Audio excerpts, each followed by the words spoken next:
الآن من وقفة احتجاجية أمام ولاية طنجة لأساتذة وأطر مؤسسة محمد الفاتح، وكذلك مجموعة من تنسيقية آباء وأولياء التلاميذ.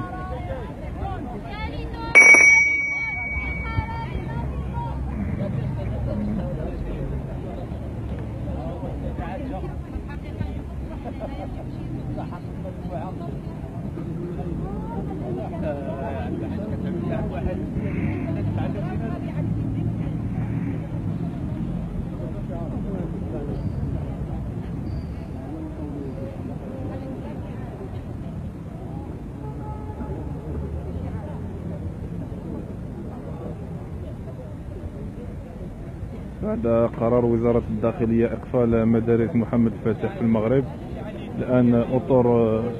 مؤسسة محمد الفاتح وكذلك مجموعة من العاملين إضافة إلى تنسيقية آباء وأولياء الأمور ينظمون وقفة احتجاجية أمام ولاية طنجة تنديدا بهذا القرار.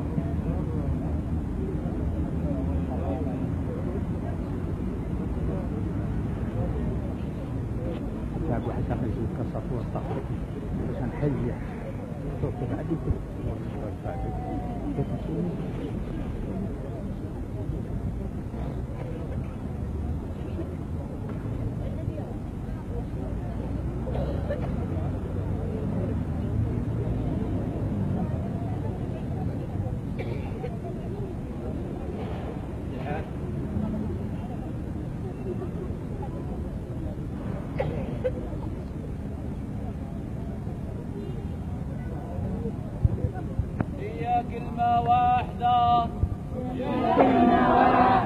تنسيقية متحدة هي كلمة واحدة مدرسة متحدة هي كلمة واحدة تنسيقية متحدة وهي كلمة واحدة مدرسة متحدة هي كلمة واحدة تنسيقية متحدة هي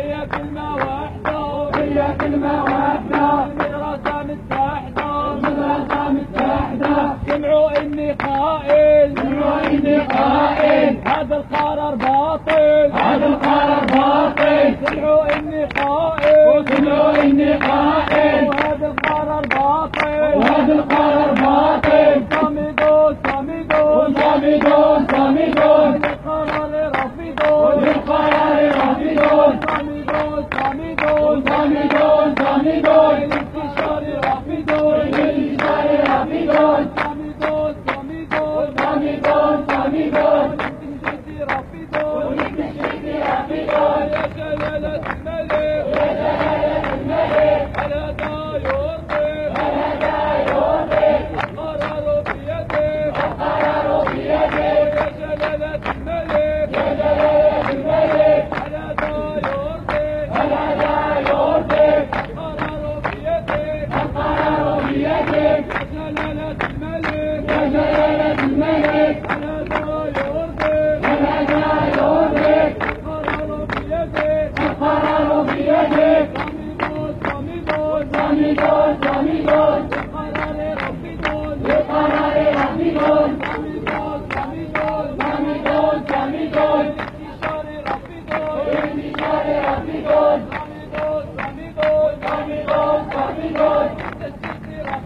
ولو أعدموني